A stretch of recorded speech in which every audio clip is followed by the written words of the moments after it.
سبت 21 جانفي، إدارة ثقافة باب العسل، الساعة 3 مساء، مؤتمر تأسيسي للرابطة التونسية للمسرحيين الهواة. وتم اختيار أعضاء الهيئة المديرة كالآتي: رئيس الرابطة زهرة الشتاوي، ممثلة عن جمعية النهر المسرحي بتونس. كاتب عام خميس السامي، ممثل عن جمعية الفضاء المسرحي بتونس. أمين مال مراد المديوني، ممثل عن جمعية الامتياز المسرحي بالبصال. نائب رئيس الرابطة وليد الحاج عمار، مستقل. كاتب عام مساعد إبراهيم الشيخ، ممثل عن جمعية الوفاء للنهوض المسرحي بمرسى. الناطق الرسمي للرابطة دارين بوغزالي، مستقل. عضو مكلف بالدعاية والإعلان أيمن العبيد، مستقل.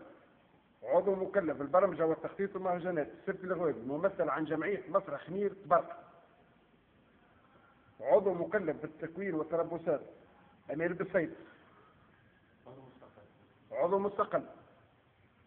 عضو مكلف بالشؤون الخارجية نوار غيوي، ممثل عن جمعية الوفاء للنهوض المسرحي فرع تبرق. عضو مكلف بالمسرح المدرسي والجامعي ياسين عمار، ممثل عن جمعية أنصار المسرح ريال. عضو مكلف بالشؤون القانونية مختار الجميعي، مستقل ومحامي. عضو مكلف بالتوثيق المرئي والكتابي والمعلومات سلمى بلاغ، مستقل. عضو مكلف بالتنسيق فتح المساجد. شكرا.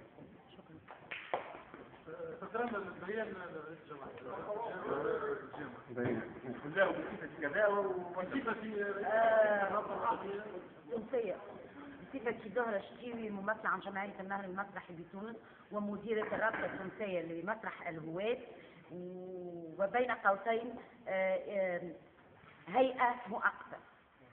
سنتلو البيان التأسيسي للرابطة التونسية لمسرح الهواة. بسم الله الرحمن الرحيم. إن إنجازات مسرح الهواة منذ البدايات هي النقطة الأساسية في ولادة مسرح تونسي متطور ذات خصوصية، لكن سرعان ما بدا قطاع مسرح الهواية يمر بمرحلة فتور وتراجع، وهذا يعود إلى غياب الرعاية والتشجيع والتكوين من بعض الهياكل المسؤولة بدرجة أولى عن مسرح الهواية، إضافة إلى غياب قاعات التدريب وفضاءات العروض. كل هذه الصعوبات المادية التي تقف حاجزا أمام عجلة مسرح الهواية كان لا بد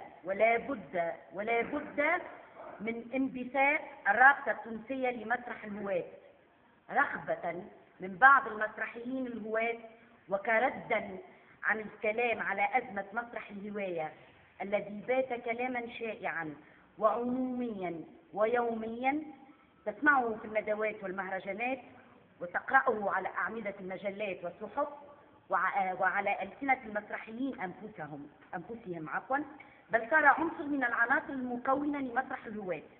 يقال هناك أزمة تكوين، وهناك أزمة نص، وأزمة ممثل، وأزمة تقنيين، وأزمة مكان مسرحي، كأنه لم يبقى من قطاع الهواية إلا أزماته. وفي ظل عدم المبالاة والتهميش والإقصاء المتعمد من بعض الأطراف ذات الصلة بالقطاع، وأمام الوضع المتدهور للمسرحيين الهواة، كان الحل الأنسب ونرجو ذلك بعث الرابطة التونسية لمسرح الهواة لإيجاد مراكز تكوين لممارسي فن المسرح، وإعادة توحيد صفوف الجمعيات المسرحية، والبحث عن حلول ومخارج لإنقاذ مسرح الهواة من التلاشي وإعادة بريقة وسالة إبداع.